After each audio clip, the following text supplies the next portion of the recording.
Boa tarde a todos, sou Daniel Vieira Ramos, sou aluno da Universidade Federal do Pampa, campus Bagé, faço parte do curso de graduação em Engenharia de Energia. Hoje irei apresentar um artigo que é orientado pelo professor e Dr. Pablo Soares de Costa. O artigo tem como intuito a otimização do conversor DAB com redução da potência não ativa circulante com modulação MMV.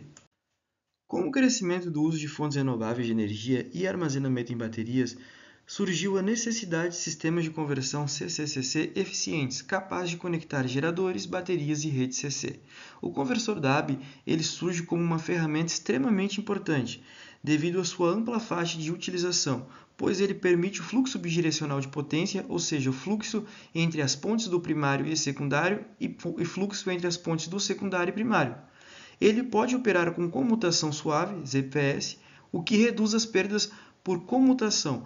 A comutação suave ela inibe qualquer perdas por comutação, ou seja, o conversor ele fica sujeito apenas às perdas por condução. Contudo, apresenta perdas significativas quando controlado por modulação clássica de defasagem, APSM. O conversor DAB ele pode ser operado com diversas modulações que surgiram na literatura ao longo dos anos, mas a modulação clássica é a PSM. A PSM ela apresenta limitações significativas, como por exemplo, ela utiliza apenas um parâmetro de controle, o ângulo de defasagem φ. Esse ângulo de defasagem, como foi dito, ele é o parâmetro de controle. As razões cíclicas que controlam as pontes do primário e secundário, elas são fixas. D1 e D2, que controlam essas pontes, eles são sempre iguais a 0,5, e isso não muda na modulação PSM.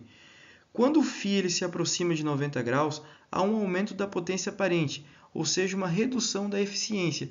Isso ocorre porque quando se tem φs elevados, o ângulo de defasagem elevado, ocorre um aumento da corrente IRMS que circula no núcleo do transformador, e isso aumenta elevadamente as perdas por condução. Contudo, esse aumento da corrente ele sempre vai garantir uma condição de ZVS, mas em compensação as perdas por condução são extremamente elevadas. Em ângulos pequenos, há dificuldade de implementação e baixa transferência de potência. Isso ocorre porque em ângulos pequenos, geralmente as correntes que circulam no núcleo do transformador, elas são pequenas e elas não conseguem garantir a condição de ZVS. Elas não conseguem descarregar as capacitâncias parasitas das chaves. Com isso, as chaves elas não ficam em comutação suave, o que acarreta em perdas por comutação. Assim, a PSM ela apresenta baixa flexibilidade e maior circulação de potência não ativa, o que é extremamente negativo para o conversor DAB. Por isso, nesse trabalho, vamos abordar o controle do conversor DAB por uma modulação mais eficiente do que a PSM.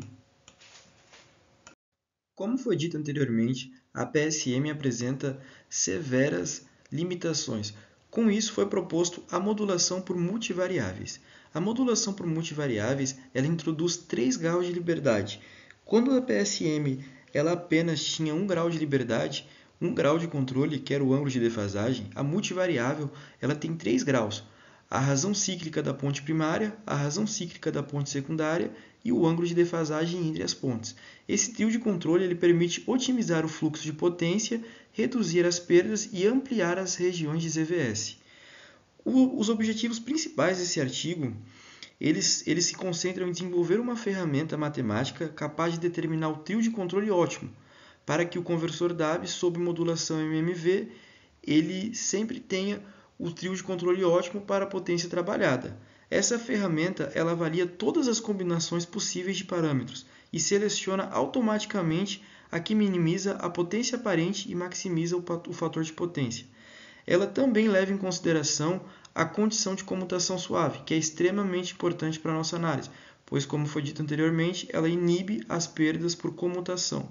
Com isso, busca-se um aumento da eficiência e confiabilidade do conversor.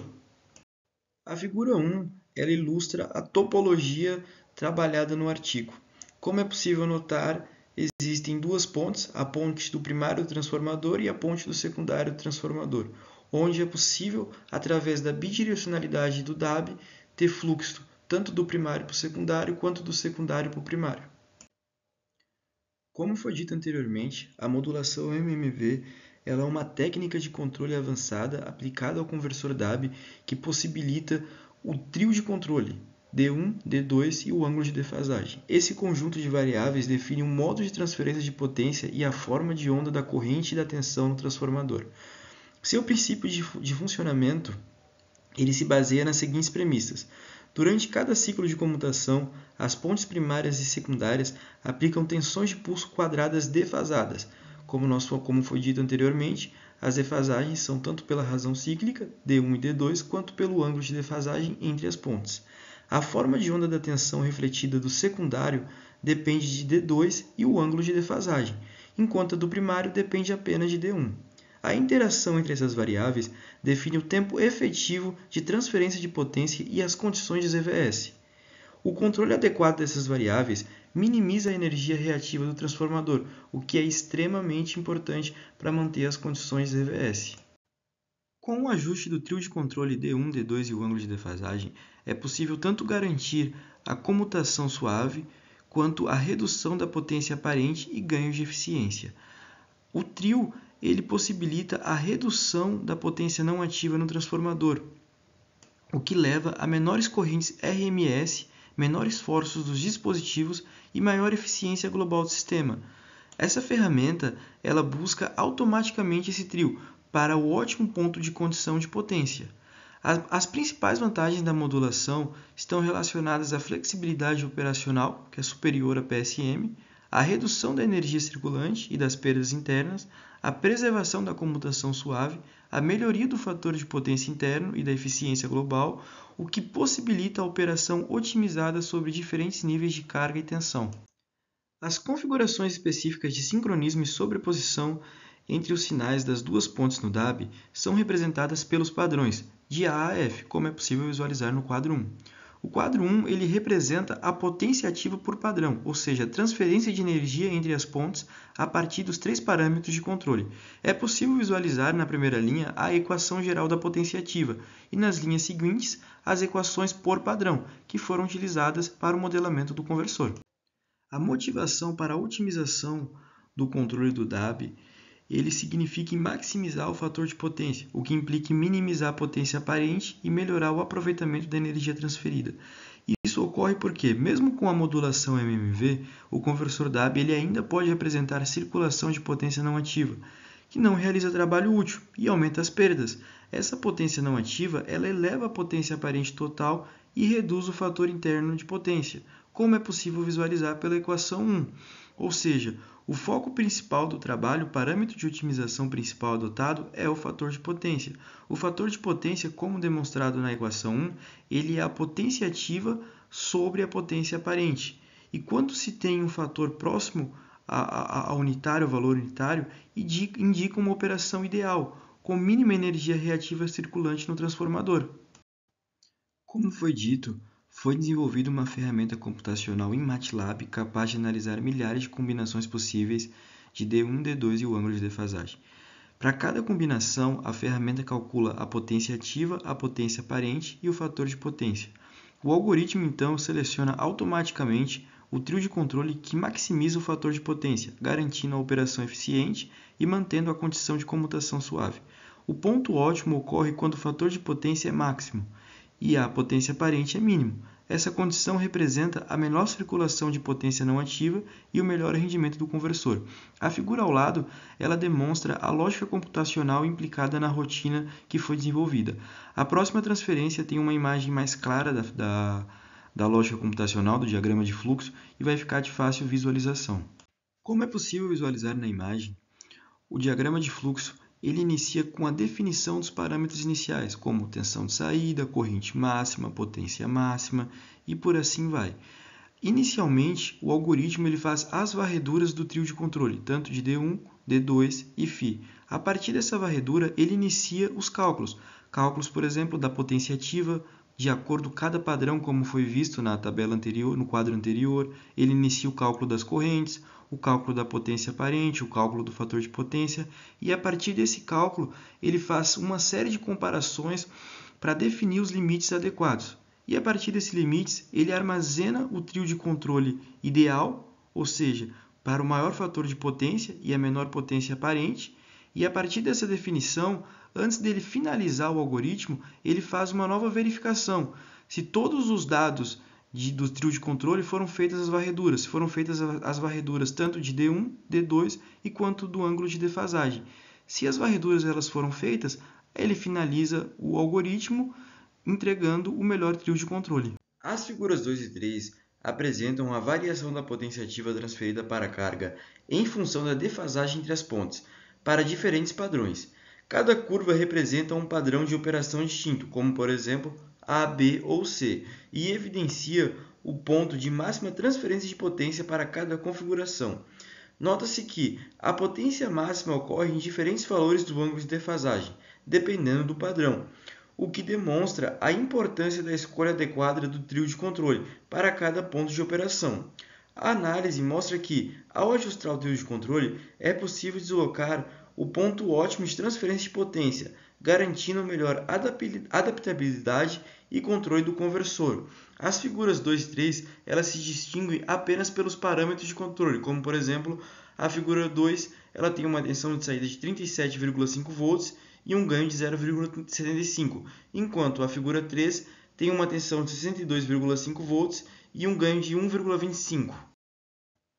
Em relação aos resultados de simulação realizados no PSIM, nós pegamos dados, valores de trios de controle ótimos para determinadas potências a partir da rotina do MATLAB, como, por exemplo, esse trio de controle definido de D1 igual a 0,2, D2 igual a 0,3 e o ângulo φ para 30 graus. Esse trio de controle ele é o trio de controle ótimo para uma potência de 470 watts, que foi definido pela rotina. E a partir desse trio de controle, nós fizemos simulações no PSIM para buscar dados de ondas que são importantes para a análise do conversor, como por exemplo a figura 4 ela demonstra a corrente no primário do transformador e a figura 5 a tensão do primário do transformador.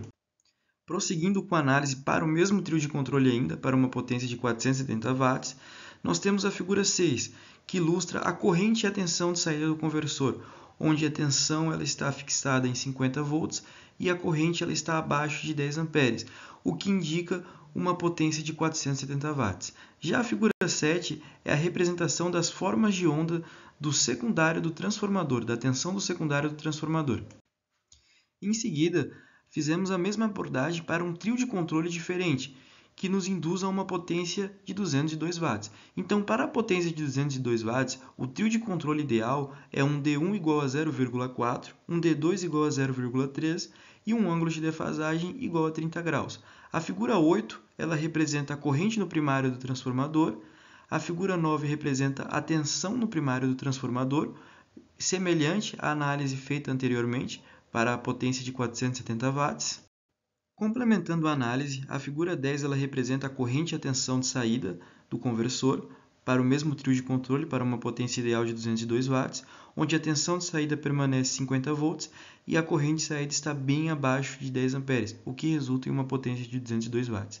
Já a figura 11 ela representa a tensão no secundário do transformador. As figuras 12 e 13 foram introduzidas no trabalho também a partir de simulações realizadas no PSIM para demonstrar a variação do ângulo de defasagem entre as pontes do primário e secundário. A onda quadrada em azul representa a primeira chave da ponte primária e a onda quadrada em vermelho representa a primeira chave da ponte secundária. E entre essas chaves existe uma defasagem angular. Na figura 12 essa defasagem angular é de 30 graus e na figura 13 essa defasagem angular é de 45 graus, como é demonstrado claramente nas figuras. Concluindo o trabalho, a proposta principal e a metodologia de desenvolvimento foram todas atingidas com êxito. Os resultados obtidos também tivemos grandes êxitos na manutenção da comutação suave, na diminuição das perdas internas e na melhoria da eficiência do conversor. A metodologia proposta ela simplifica o projeto e ajusta o DAB, melhorando a eficiência, o que possibilita a aplicação de sistemas de armazenamento, fontes renováveis, microredes CCs e veículos elétricos, o que representa um avanço no controle de conversores bidirecionais isolados. Nessa seção apresenta as referências utilizadas para a formulação do artigo e da apresentação. Nessa seção apresenta os parceiros que contribuem para os nossos projetos.